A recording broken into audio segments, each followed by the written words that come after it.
Apa jadinya kalau seseorang kehilangan nyawa hanya karena omongan saat tidur? Dan apa yang dilakukan seorang wanita saat dihadapkan dengan pria tak dikenal yang pamer alat kelaminnya? Dua kejadian nyata ini akan bikin kamu merinding.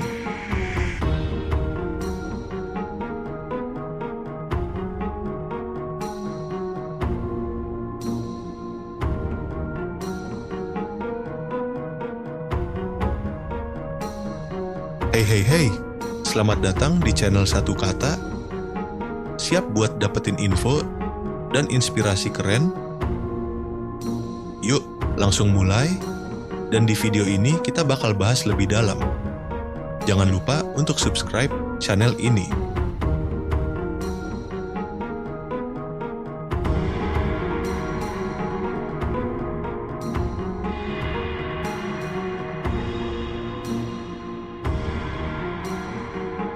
Kasus tanpa motif yang jelas ini terjadi di Desa Tembuan, Minahasa Selatan, Sulawesi Utara.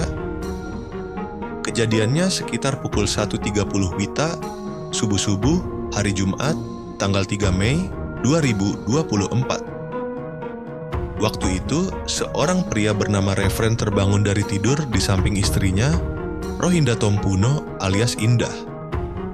Istrinya ini ternyata ngomong ngelantur dalam tidur, semacam mengigau gitu. Tapi ucapan Indah bikin Refren langsung terbakar cemburu. Katanya, nggak usah kerja di luar wilayah Bolsel. Ucapan yang bikin Refren yakin istrinya selingkuh. Padahal menurut cerita sebelumnya, mereka nggak pernah ngobrol soal hal itu sama sekali.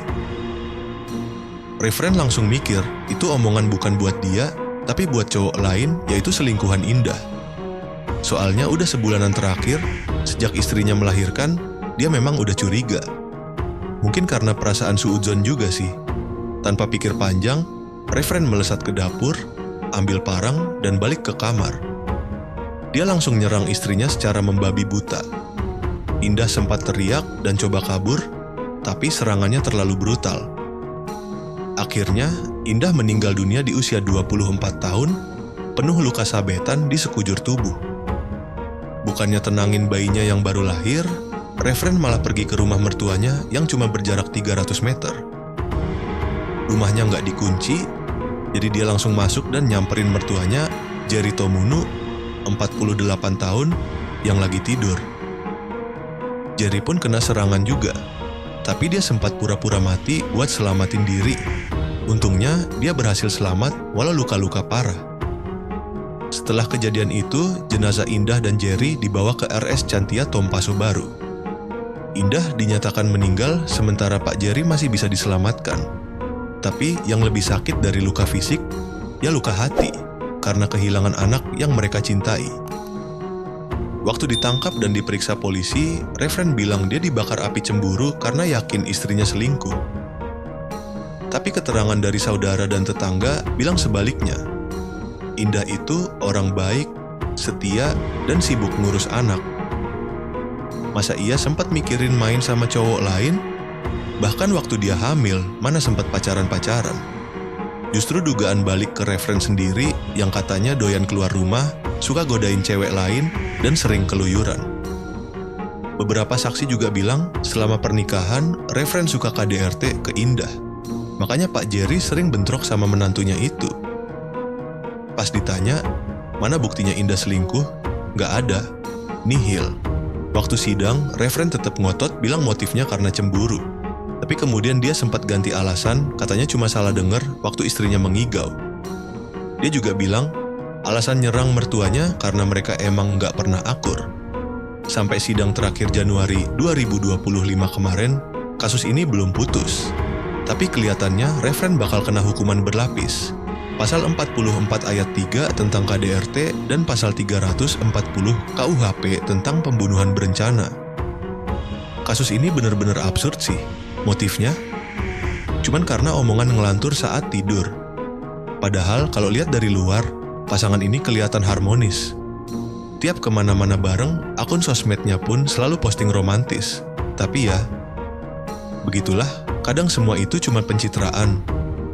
Dan dari kasus ini, kita bisa ambil pelajaran. Kehidupan rumah tangga bisa tampak indah dari luar, tapi nyatanya menyimpan luka yang dalam di balik pintu tertutup. Oke guys, sekarang kita berpindah ke kisah lain yang nggak kalah bikin kita mikir. Gimana kisahnya? Mari kita lanjutkan ceritanya.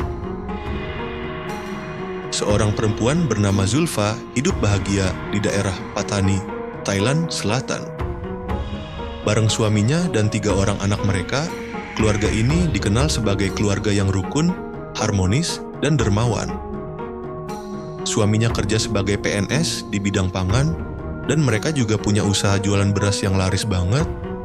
Biasanya dikirim ke berbagai daerah di Thailand Selatan. Zulfa sendiri dikenal sebagai sosok yang penolong dan ramah banget. Banyak orang suka sama dia karena nggak pernah pelit bantuin orang. Jiwa sosialnya tinggi banget. Tapi selain sibuk ngurus keluarga dan bisnis, Zulfa ternyata punya ide cerdas buat nambah penghasilan pasif. Dia bangun kontrakan 17 pintu di dekat rumahnya, tepatnya di belakang pusat perbelanjaan di anak kompleks, Jalan Nanoru. Strateginya jitu banget karena lokasi kontrakan itu strategis, dekat mall, dan gampang dijangkau. Mayoritas penyewa adalah karyawan mall atau orang-orang yang kerja di sekitar situ. Awalnya, semua berjalan lancar. Kontrakan laku keras, pendapatan bertambah, dan kehidupan keluarga Zulfa makin mapan. Tapi, seperti biasa, dalam hidup ini nggak ada yang mulus terus. Kadang yang tampak sempurna justru menyimpan misteri yang belum terungkap. Januari 2024, sepupu kandung Zulfa yang namanya Husni Yusuf, 27 tahun, datang dari luar kota buat cari kerja. Awalnya dia minta tolong ke suaminya Zulfa, tapi sayangnya waktu itu semua posisi di bagian perdagangan beras lagi penuh. Karena belum dapat kerja, Husni akhirnya izin numpang tinggal di rumah Zulfa dulu. Katanya mau coba peruntungan cari kerja di daerah Patani, niatnya mau interview sana-sini buat bisa bertahan hidup. Husni ini dulunya tentara di kota Satun selama 2 tahun, tapi dipecat gara-gara ribut sama temannya satu angkatan. Sebenarnya, bukan cuma ke Zulfa dia minta bantuan. Katanya sih, hampir semua saudara udah dia datengin, tapi pada pelit ngasih peluang. Akhirnya, setelah diskusi bareng suaminya, Zulfa mutusin buat ngasih satu kontrakan kosong mereka ke Husni. Soalnya, kalau terus tinggal serumah, mereka khawatir juga. Apalagi punya 3 anak kecil, sementara Husni ini perokok berat dan sering pulang larut malam. Masuk bulan ketiga, muncul laporan dari penghuni lain soal sosok misterius. Katanya, ada pria bertopi dan pakai masker yang suka mondar-mandir di depan jendela atau kamar mandi umum yang letaknya di belakang bangunan. Buat gambaran, di kontrakan itu tiap unit punya kamar mandi sendiri, tapi juga disediakan 3 kamar mandi umum buat jaga-jaga kalau dalam satu rumah penghuninya lebih dari 2 orang. Zulfa langsung bertindak. Dia tanya satu-satu ke penyewa cowok yang tinggal di sana, termasuk sepupunya, Husni. Tapi semuanya ngaku nggak tahu menahu. Anehnya, menurut para penghuni cewek, sosok misterius itu badannya agak gemuk dan pakai jaket hitam. Padahal, ketiga penyewa cowok di situ badannya pada kurus-kurus. Tambah aneh lagi, gerbang kontrakan selalu digembok dan cuma penyewa yang pegang kuncinya. Jadi, kalau bukan dilompatin, ya pasti ada yang bukain dari dalam. Hal yang paling bikin merinding, 2 penghuni wanita ngaku pernah ketemu langsung sama pria misterius itu. Gak cuma muncul tiba-tiba, dia malah buka resleting celana, terus ngelakuin hal cabul di depan mereka. Sontak para cewek itu kabur sambil teriak-teriak, tapi pas temennya datang buat bantuin, si pelaku udah lenyap entah kemana. Karena situasi makin gak aman, Zulfa dan suaminya mutusin pasang CCTV di 3 titik strategis. Di gerbang masuk, dekat kamar mandi umum, dan di teras depan. Harapannya, bisa kelihatan tuh orang datang dari mana atau ketahuan siapa yang ngebawa dia masuk. Tapi 3 hari setelah CCTV terpasang, semuanya dihancurin. Kameranya dihantam pakai benda keras sampai rusak parah. Gak ada rekaman apapun yang bisa jadi bukti. Dari situ, kecurigaan makin kuat kalau pelaku itu teman dari salah satu penyewa cowok. Puncaknya, hari Rabu, 1 Mei 2024, Zulfa harus terima kenyataan. 3 orang wanita penghuni kontrakan memutuskan pindah karena teror yang nggak berkesudahan.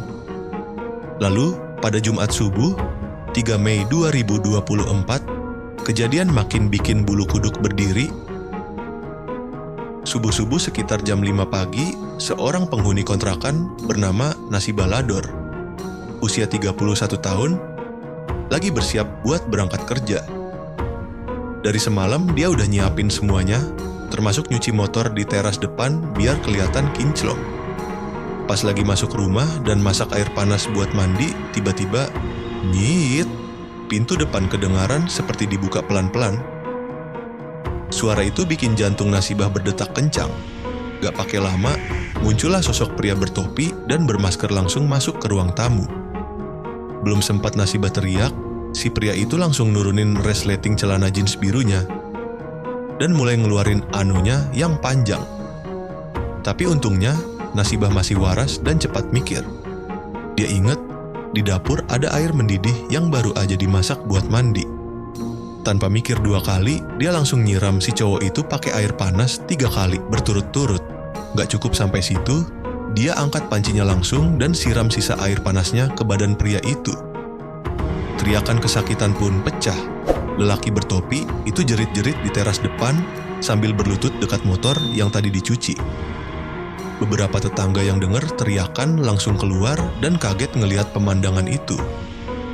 Mereka rame-rame bantuin dan si pria langsung dibawa ke rumah sakit umum Patani. Setelah dibuka topi dan maskernya, ternyata benar itu adalah Husni Yusuf, sepupu kandung Bu Zulfa sendiri.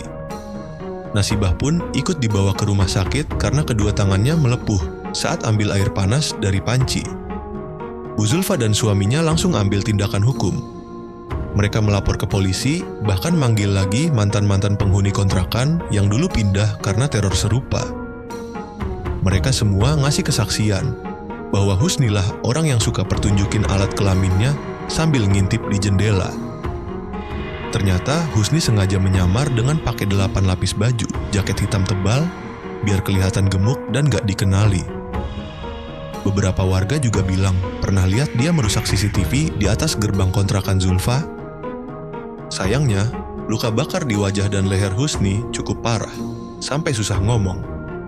Dan sebulan kemudian, pada Selasa, 11 Juni 2024, Husni meninggal dunia di rumah sakit karena luka-lukanya makin parah.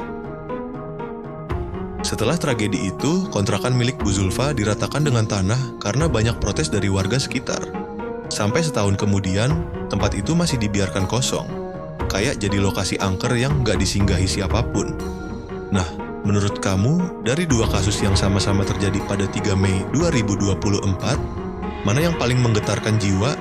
Kasus CCTV yang hancur, atau aksi balasan Nasibah yang bikin Husni tewas? Komen di bawah ya, gue pengen denger pendapat kalian semua. Nah, itu dia video kita kali ini. Semoga kalian suka dan mendapatkan sesuatu yang bermanfaat dari sini. Thanks banget yang udah nonton sampai akhir. Cerita ini cuma buat hiburan doang, gak ada maksud buat nyinggung siapapun. Kalau suka, jangan lupa kasih like, komen, terus subscribe, biar kita makin semangat bikin konten seru lainnya. Stay safe, stay happy, dan sampai jumpa di video berikutnya. Salam satu kata.